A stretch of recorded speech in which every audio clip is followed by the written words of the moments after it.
Hello everyone, welcome to my channel. ఇప్పుడు మీకు 5th sem English question paper explain చేయబోతున్నా. Actually నా దగ్గర ఉన్న క్వశ్చన్ పేపర్ పోయిందనమాట. ఇది యాక్చువల్లీ వేరే క్వశ్చన్ పేపర్, కానీ మొత్తం సిలబస్ అంతా సేమ్ ఉంటుంది.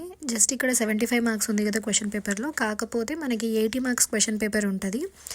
అయితే సెక్షన్ ఏలో 5 10s 50 మార్క్స్ కదా, కానీ మనకి 5 12s 60 మార్క్స్ అనమాట. ఓకే, సో ఈచ్ క్వశ్చన్కి 6 మార్క్స్ వస్తాయి.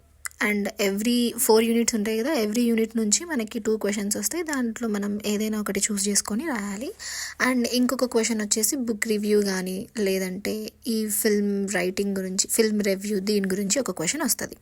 సో మనకి ఈచ్ లెసన్ అయినా, పోయం అయినా, డిస్క్రిప్షన్ అయినా, ఎస్సే అయినా ఏది ఉంటే అది, దాన్ని సమ్మరీ మంచిగా చదువుకోవాలి. సో మనకి ఇంకా ఇక్కడ మనకి ఆప్షన్ ఉంది కాబట్టి, ఏ ఆర్ బి ఆప్షన్ ఉంటుంది కాబట్టి ఏదో ఒకటి చూస్ చేసుకొని రాయాలి. And book review or film review writing అది నేర్చుకోండి. So this is all about section A. Next coming to section B. ఇక్కడ 5 5s 25 ఉంది కదా, కానీ మనకి 5 4s 25. ఓకే, అంటే మనం ఓన్లీ 4 క్వశ్చన్స్ అటెంప్ట్ చేయాలి. ఇక్కడ ఎనీ 5 ఆఫ్ ద ఫాలోయింగ్ అని ఇచ్చిండ్రు, కానీ మన పాలమూరు యూనివర్సిటీ క్వశ్చన్ పేపర్లో మాత్రం ఎనీ 4 ఆన్సర్ చేయాలి అని ఉంటుంది. ఓకే, సో ఏవైనా 4 చూస్ చేసుకొని రాయాలి. అంటే మనకి మొత్తం 6 క్వశ్చన్స్ ఇస్తారు. ఆ 6 క్వశ్చన్స్లో ఏవైనా 4 సెలెక్ట్ చేసుకొని రాయాలి. So 5 4s 20.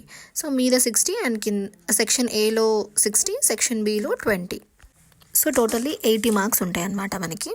So section B మొత్తం మనకి గ్రామర్, వొకాబులరీ వీటి నుంచే వస్తాయి అన్నమాట. 6 క్వశ్చన్స్ కూడా. ఆ 6 క్వశ్చన్స్లో మనం ఏవైనా 4 సెలెక్ట్ చేసుకొని రాస్తే సరిపోతుంది.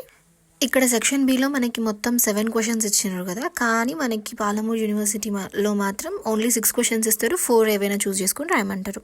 సో ఒకసారి ఈ బిట్స్ అన్నీ చూసుకోండి, మీరు ప్రాపర్గా తరోగా చూసుకోండి. ఇవే వస్తాయి మ్యాక్సిమం. సో బాగా ప్రిపేర్ అయ్యి బాగా రాయండి. All the best. అండ్ ముఖ్యంగా మీ ఫ్రెండ్స్కి షేర్ చేయడం మర్చిపోకండి, ఎందుకంటే వాళ్ళు కూడా చదువుకొని రాస్తే వాళ్ళు మీకు థ్యాంక్ఫుల్గా ఉంటారు కదా. And finally, and don't forget to like, share and subscribe to my channel.